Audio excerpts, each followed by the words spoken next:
이번 시간은 요란시아서의 개념적 개관에서 5번째 파트로서 교회와 하나님의 나라라는 제목으로 말씀을 드리겠습니다.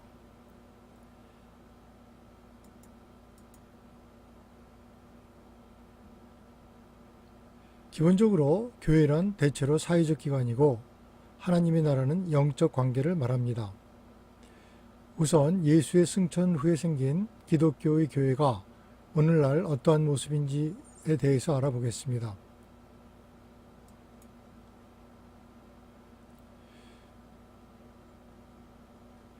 기독교는 자주 예수에 관한 종교를 진흥시킵니다.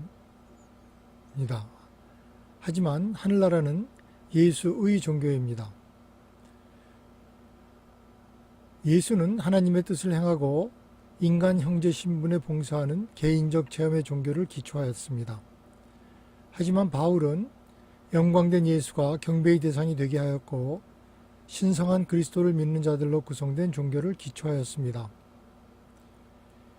기독교는 바울에 의해서 우리를 위해서 고난을 받으시고 죽음을 당하시고 다시 사신 영광의 주를 경배하는 종교가 되었습니다. 하나님의 나라는 하나님을 아버지로 인식하고 동료 인간을 형제로 여기는 사람들의 영적 관계입니다. 하나님의 나라는 따라서 예수에 관한 종교가 아니라 예수가 가졌었고 또 믿었던 그 예수의 종교를 따라야 합니다. 이에 대한 요란시아서 구절을 보겠습니다.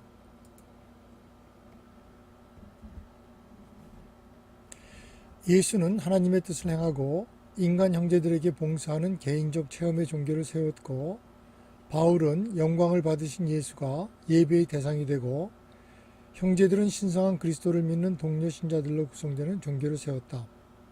요란시아서 196편 2장 6절.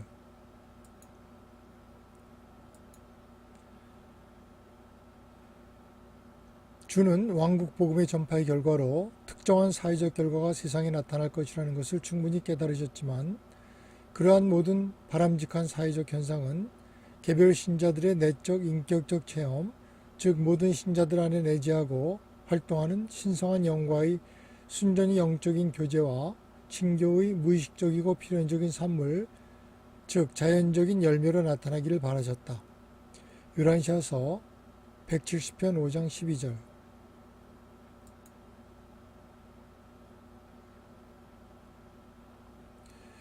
교회는 영적 형제 공동체의 그림자로 사회화되고 인간화되었고 그리고 번번이 예수의 하늘나라 개념을 대신 차지하였습니다.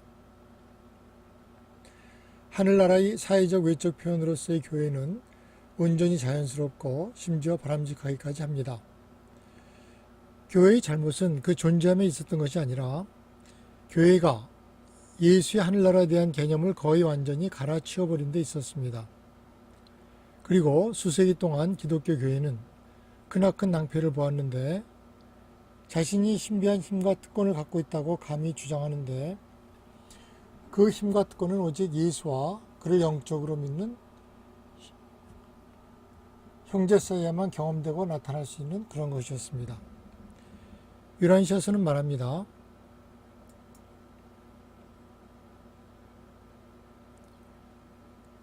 그리하여 여러 세기 동안 그리스도 교회는 큰 낭패를 체험하였는데 그것은 신비한 힘들과 특권들, 오직 예수와 그의 믿는 영적 형제들 사이에서만 체험되고 실행될 수 있는 힘들, 그리고 특권들에 대한 소유권을 교회가 감히 주장하였기 때문이다. 그리하여 교회 안에서는 회원이 왕국에서의 친교를 반드시 의미하지는 않는 것이 분명하게 되었다. 하나는 영적이고 다른 하나는 사회적이라는 것이 분명해졌다. 요란시아서 170편 5장 18절.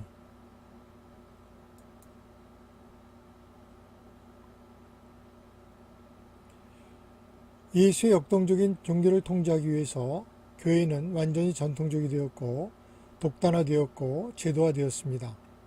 따라서 무의식적으로 교회는 스스로 예수의 진정한 가르침과 신자들의 교제의 성장에 장애물이 되었습니다. 요란시아서는 말하기를 현대 종교가 급변하는 사회 변화에 대한 태도를 조정하기 어려운 이유는 스스로를 철저하게 전통화, 교조화, 제도화하도록 허용했기 때문이다. 살아있는 경험의 종교는 이러한 모든 사회적 발전과 경제적 격변에 앞서 나가는 데 어려움이 없으며 그 속에서 도덕적 안정제, 사회적 안내자, 영적 조종자로서의 기능을 수행한다. 참된 종교는 하나님을 알고 그분처럼 되려고 노력하는 경험에서 비롯된 가치 있는 문화와 지혜를 한 시대에서 다른 시대로 이어간다. 유란시아서 99편 2장 6절.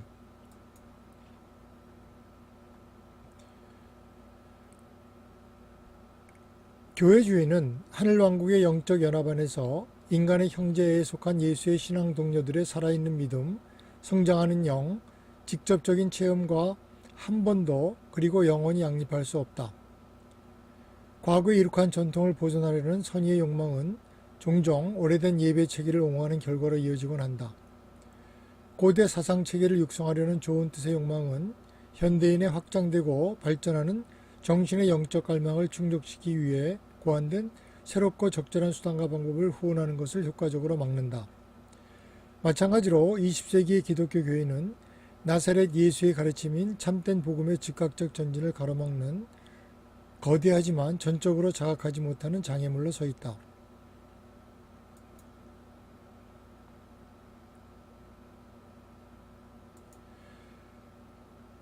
세속주의가 교회 권위주의의 속박을 부수고 있습니다. 하지만 이제 하나님이 없는 사회를 세우고자 위협하고 있습니다. 많은 기독교인들은 자신도 모르게 세속주의자들입니다.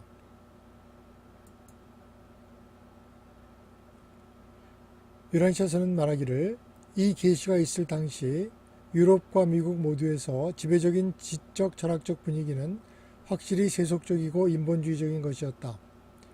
300년 동안 서양의 사고는 점진적으로 세속화되어 왔다. 종교는 점점 더 명목상의 영향력, 주로 의례적인 행사에 그치고 말았다. 서구 문명의 기독교인이라고 공언하는 대다수는 자신도 모르게 실제 세속주의자들이다. 유란시아서 195편 8장 3절. 이번에는 하나님의 나라가 진정 어떤 모습인지에 대해서 알아보도록 하겠습니다.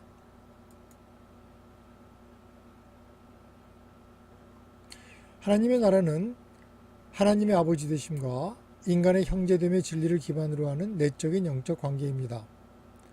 바로 인간의 가슴 속에 있는 하나님의 다스림입니다. 왕국에 관해서 예수의 마지막 말은 하나님의 나라는 너희 가운데 있다 였습니다.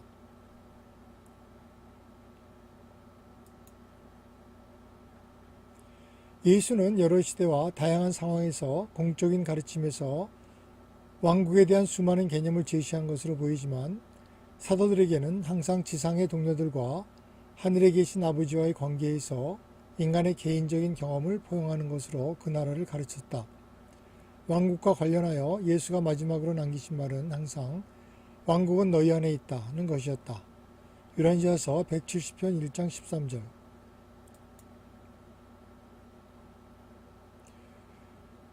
예수에게 있어서 왕국이란 하나님의 아버지 되심을 믿는 믿음을 고백하고 그에 따라서 그들의 전심을 다하여 하나님 아버지의 뜻을 행하는 데 헌신하기로 결심하고 그러므로 인간의 영적 형제의 일원이 되는 그런 개인들의 총체이었습니다.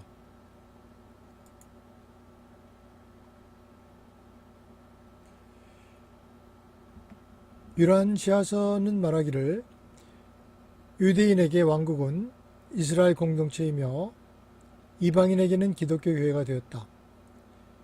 예수님에게 왕국은 하나님의 아버지 되심에 대한 믿음을 고백하고 하나님의 뜻을 행하는 데 전심으로 헌신하겠다고 선언하여 인간의 영적 형제의 일원이 된 사람들의 총합이었다. 유란시아서 170편 5장 11절.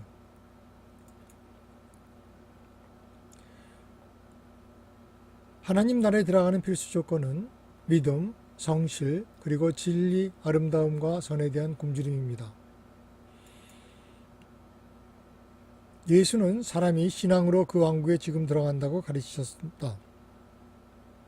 여러 강화들 속에서 그는 그 왕국의 신앙으로 들어가기 위한 두 가지 기본 조건을 가르치셨는데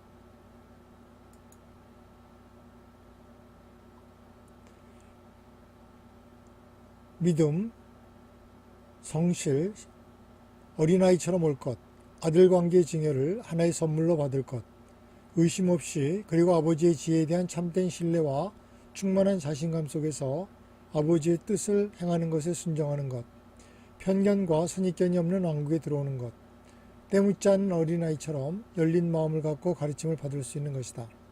유란시아서 170편 2장 21절. 둘째, 진리에 대한 갈망, 의에 대한 갈증, 마음의 변화, 하나님처럼 되고자 하는 동기와 하나님을 찾고자 하는 동기의 획득.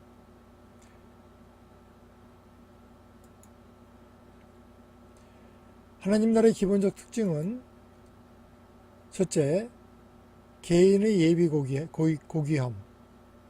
개인의 예비 고귀함이란 개인이 중요해서 어떤 단체로서 하나님과의 만남이 아니라 개인적으로 만남으로써 어떤 예비 하늘 시민으로서의 기본적인 가치를 말합니다. 둘째, 인간 체험에 있어서 결정적인 요소로서의 의지. 하나님은 인간에게 자유의지를 주셨고 그 자유의지로서 우리는 하나님의 말씀에 순종할 수도 있고 하나님을 거절할 수도 있습니다. 이런 의지가 인간 체험에 있어서 결정적으로 중요하다는 것입니다.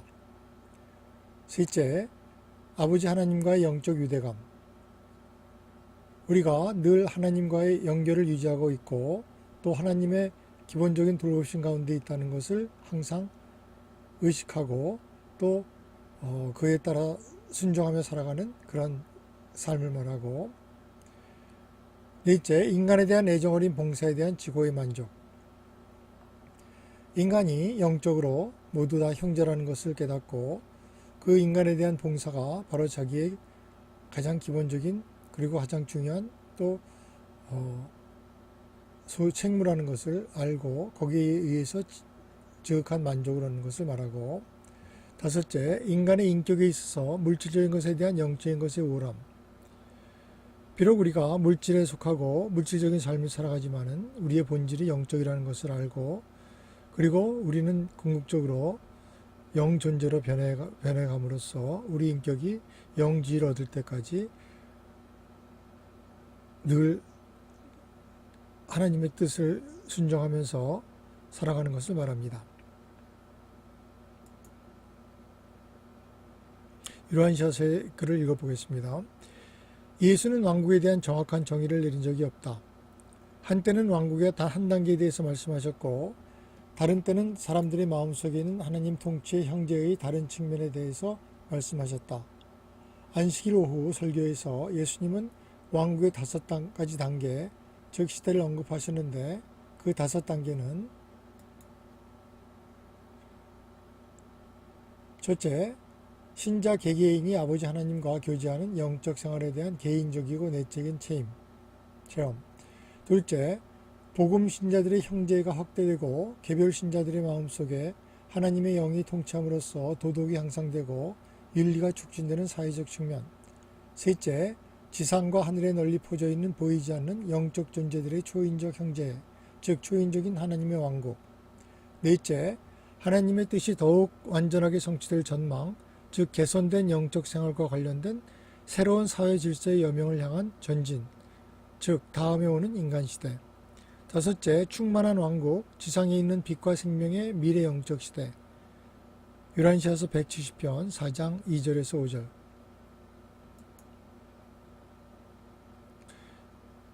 이번에는 종교 제도들의 사회적인 역학이라는 제목으로 종교가 사회화되면서 어떤 현상이 발생하고 그로 인해서 종교 스스로 어떻게 변화가 되었는지에 대해서 생각해 보겠습니다.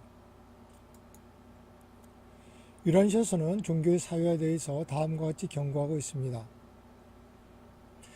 그러나 종교가 제도화되면 선의 힘은 줄어들고 악의 가능성은 크게 증가한다. 제도화된 종교의 위험성은 다음과 같다. 신념의 고착화와 정서의 획일화, 세속화의 심화로 인한 기득권의 축적, 진리를 표준화하고 화석화하는 경향, 종교가 하나님을 섬기는 것에서 교회를 섬기는 것으로 전환, 지도자가 목사가 아닌 행정가가 되는 경향, 종파를 형성하고 경쟁적으로 분열하는 경향, 억압적인 교회 권위의 확립, 귀족적인 선택받은 백성의 태도 형성, 성스러움에 대한 거짓되고 과장된 사상의 조장, 종교의 일상화 및 예배의 타성화, 현재 요구를 무시하면서 과거를 숭배하는 경향, 종교에 대한 새로운 해석의 실패, 세속기관의 기능과 얽힘, 종교계급의 악한 차별, 정통성에 대한 편협한 판단자가 됨, 모험심이 강한 젊은이들의 관심을 끌지 못하고 영원한 복음의 구원 메시지를 점차 잃어버림. 요란시아서 99편 6장 3절.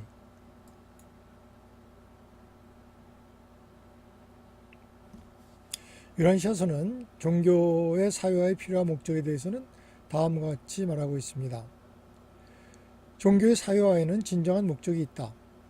종교의 충성심을 극적으로 표현하고 진리, 아름다움, 선함의 끌림을 확대하고 최고의 가치의 매력을 키우고 이타적으로 친교의 봉사를 강화하고 가족생활의 잠재력을 영화롭게 하고 종교교육을 장려하고 현명한 조언과 영적 지도를 제공하고 단체 예배를 장려하는 것이 집단 종교활동의 목적이다. 또한 모든 살아있는 종교는 인간의 우정을 장려하고 도덕성을 보존하며 이웃 복지를 증진하고 각 종교가 전하는 영원한 구원의 본질적인 복음의 전파를 촉진한다. 요란시아서 99편 6장 2절.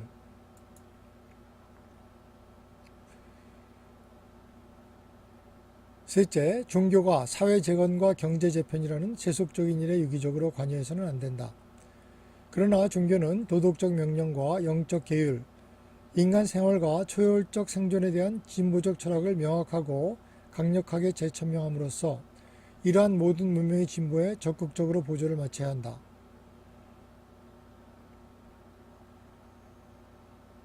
종교의 정신은 영원하지만 그 표현 형식은 인류 언어사전이 개정될 때마다 다시 서술되어야 한다. 요란시아서 99편 1장 6절.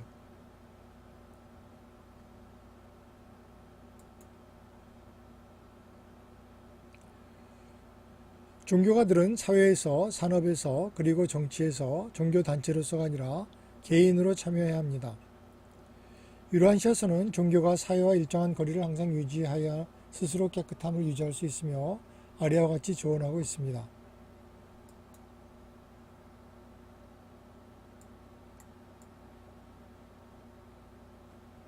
종교는 오직 다음과 같은 방법으로만 부정한 세속적 결탁으로부터 자유로울 수 있다. 비판적으로 바로잡는 철학, 모든 사회적, 경제적, 정치적 동맹으로부터의 자유, 창조적이고 위로하며 사랑을 확장하는 교제, 영적 통찰력의 점진적 향상과 우주적 가치에 대한 감사, 과학적 정신태도의 보완으로 광신주의의 예방. 요란시아서 99편 3장 9절에서 14절.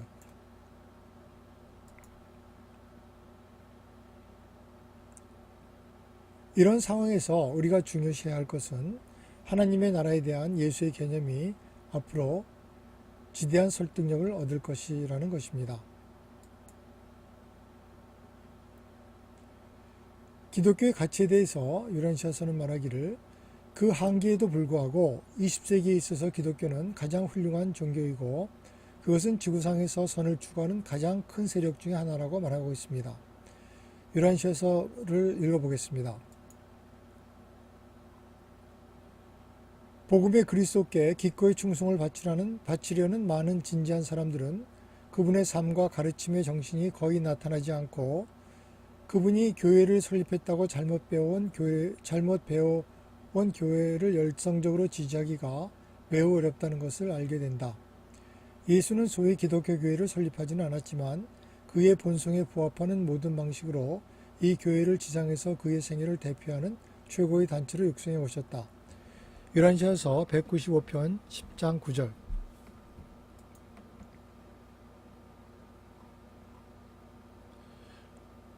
교회는 영적인 왕국의 미숙한 시작 단계입니다. 예수에 의해서 계시된 왕국은 아직도 유효하며 우리 행성의 가장 지배적인 영적 힘으로 떠오를 것입니다. 이에 대한 요란시아서 9절은 실수하지 마라. 예수의 가르침에는 생각하는 사람들의 마음속에 언제까지나 열매를 맺지 못한 채로 남아있던 것을 용납하지 않을 영원한 본성이 있다. 예수가 생각하신 왕국은 지상에서 대체로 실패했다. 현재까지는 외적인 교회가 그 자리를 대신하고 있지만 이 교회는 좌절된 영적 왕국의 애벌레 단계에 불과하며 이 물질 시대를 거쳐 주의 가르침이 더 완전한 발전의 기회를 누릴 수 있는 영적 섭리로 나아갈 것임을 이해해야 한다. 따라서 소위 기독교 교회는 이제 예수의 왕국 개념이 잠들어 있는 고치이다. 신성한 형제 신분의 왕국은 여전히 살아있으며 나비가 변형 발달로 덜 매력적인 창조체가 아름답게 펼쳐지는 것처럼 결국에는 이 긴 침체에서 마침내 그리고 확실하게 나올 것이다. 유란시아서 170편 5장 21절. 우리는 지금 역사상 가장 중요한 시기 중에 하나에 살고 있습니다. 현재 왜곡되고 타협되어 있는 기독교의 참되고 본원적인 기반, 다시 말해 예수의 참된 생애와 가르침을 다시 발견해야 하는 중차대한 시간입니다.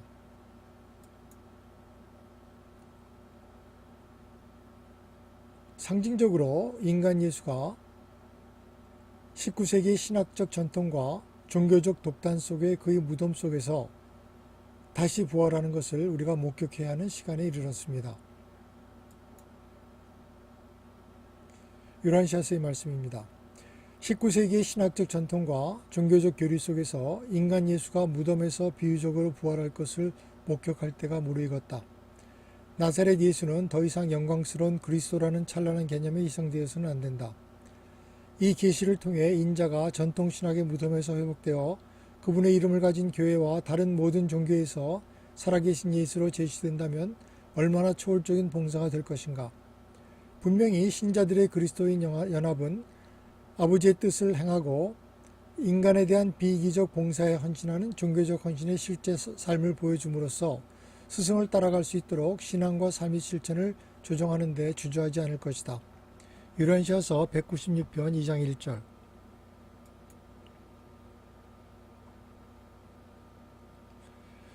스스로가 그리스도인이라고 공언한 그리스도인들은 자족적이고 헌신적이지 않는 사회적 존경과 이기적인 경제적 부적응의 관계가 노출되는 것을 두려워하는가? 제도적 기독교는 갈릴리의 예수가 개인적 종교 생활의 이상으로서 필멸의 인간의 마음과 영혼에 회복될 경우 전통적인 교회 권위가 위태로워지거나 심지어 전복될 가능성을 두려워하는가? 실제로 예수의 살아있는 종교가 예수에 관한 신학적인 종교를 갑자기 대체한다면 기독교 문명의 사회적 재조정, 경제적 변화, 도덕적 회복, 종교적 수정은 과감하고 혁명적일 것이다.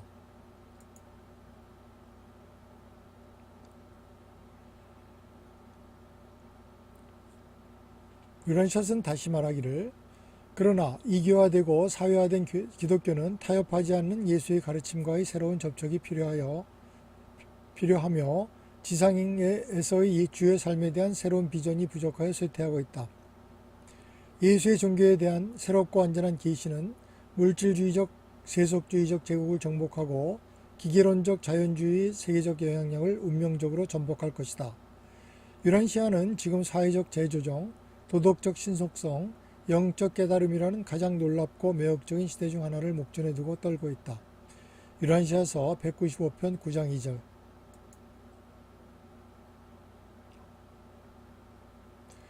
종교는 오직 예수와 그의 비할 바 없는 가르침에만 감히 의지하고 오직 인간의 영적인 새 세대의 탄생만을 위해서 헌신할 영적인 남자와 여자를 진정으로 필요로 하고 있다.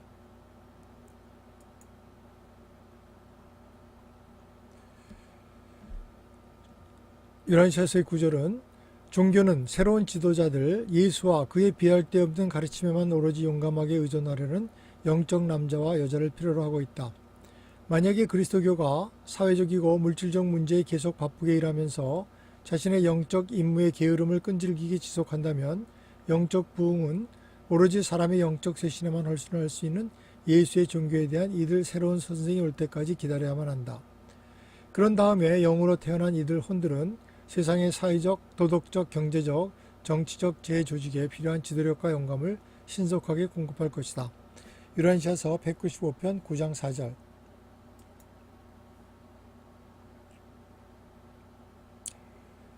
하늘나라의 예수의 형제됨 정신으로 영적으로 새로 태어나는 방법에 의지해 새롭고 변화된 세상을 건설하는 모험에 대한 부름은 육체로서 그의 친구가 되어서 지구위를 같이 걸어다녔던 사도시대 이후에는 사람이 그렇게 부름받은 적이 없었으므로 예수를 믿는 모든 사람들에게 이제 진정 흥분이 넘치는 일이 될 것이다.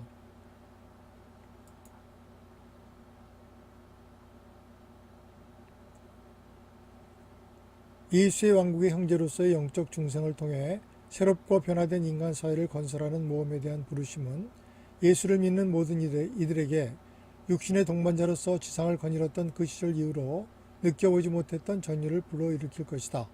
요한일서 195편 10장 6절.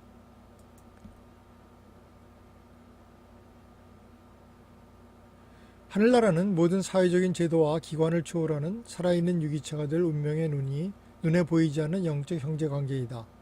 종교인들은 지적인 회일성이 아닌 영적인 통일을 이루도록 도전받고 있다. 영적인 통일이란 똑같은 신학적 믿음이나 신조에 의해서가 아니고 공통의 이상, 목적, 그리고 목표에 기초하는 것이어야 합니다. 유란시아서는 말하기를 사회 종교단체의 구성원이 해당 단체의 요구사항을 준수한 경우 종교적 신념의 진리와 종교적 경험의 사실에 대한 자신의 개인적인 해석을 충분히 표현할 수 있는 종교적 자유를 누릴 수 있도록 장려해야 한다. 종교단체의 안전은 신학적 통일성이 아니라 영적 통일성에 달려있다. 종교단체는 자유사상가가 되지 않고도 자유로운 사상의 자유를 누릴 수 있어야 한다.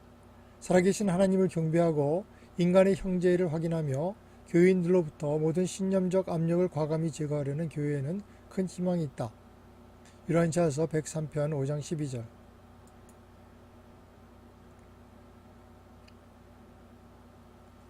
예수의 복음이 너무 다방면에 걸쳐 있었기 때문에 몇 세기 만에 예수의 가르침에 대한 기록이 수많은 계파와 종파로 나누게 되었다.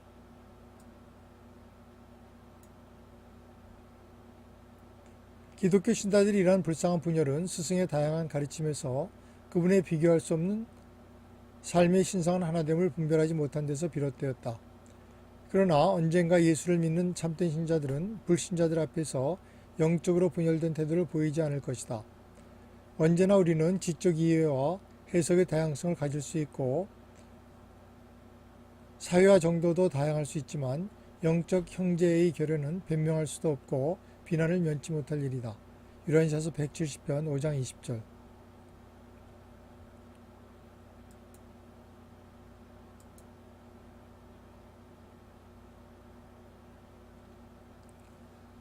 다시 요한일서 상구절을 보겠습니다. 그러한 예배 체제를 선호하는 사람들이 세상에 없었더라면 그러한 교회는 살아남지 못했을 것이라는 것은 너무나도 사실이다. 영적으로 나태해진 많은 혼들은 의식과 신성한 전통으로 이루어진 고대의 권위적인 종교를 갈망한다. 인간의 진화와 영적 진보는 모든 사람의 종교적 권위를 배제할 수 있을 만큼 충분하지 않다. 그러나 왕국에 보이지 않는 형제에는 다양한 사회적, 기질적, 계층의 가족 그룹이 진정으로 영이 이끄는 하나님의 아들이 되기를 원한다면 이러한 가족 그룹이 포함될 수 있다. 그러나 이 예수의 형제에는 종파적 경쟁, 집단적 괴로움, 도덕적 우월성, 영적 모성에 대한 주장이 들어갈 자리가 없다. 요한일서 195편 10장 14절. 이 세상의 위대한 희망은 이 진리의 확장된 계시가 교회를 통합하고 우리 행성의 종교들을 공통의 형제관계의 목적과 이상으로 하나로 통일하는 것입니다.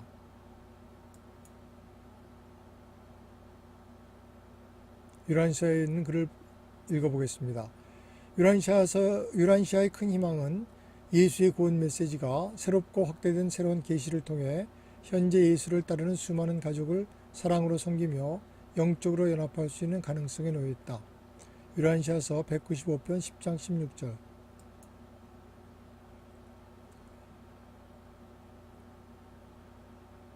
교회와 하늘의 왕국에 대한 오늘의 강의의 내용을 요약해 보겠습니다. 첫째, 요한시아서는 모든 종교들의 통합적인 접근을 제시합니다. 이 책은 당신이 어느 종교적 단체에 속하든지 혹은 어느 종교단체에도 속해 있지 않더라도 여전히 하늘왕국에 속할 수 있다고 강조합니다. 둘째, 이 책의 진화와 우주중심의 본문 내용은 사람을 구원하기 위해서 그들로 하여금 우리의 종교적 또는 철학적 견해를 받아들이도록 강권하는 그런 강박적 욕구로부터 우리를 자유롭게 해줍니다. 이 책은 우리로 하여금 미성숙하고 겁이 많고 쉽게 화를 내고 자기 중심적인 사람들에 대해서 인내심, 이해심 그리고 사랑을 가질 수 있게 도와줍니다. 이 책은 이제껏 그렇게 인류가 도움을 받은 적이 없는 그런 방식으로 이 세상이 하나님의 한 가족이라는 사실을 인식할 수 있게 도와줍니다. 이상으로 교회와 하나님의 나라에 대한 비교로 이 강의를 마치고 다음 강의에서는 기도와 경배라는 제목으로 우리 개인적인 믿음의 생활에 대해서 차지하는 기도와 경배의 중요성에 대해서 알아보도록 하겠습니다.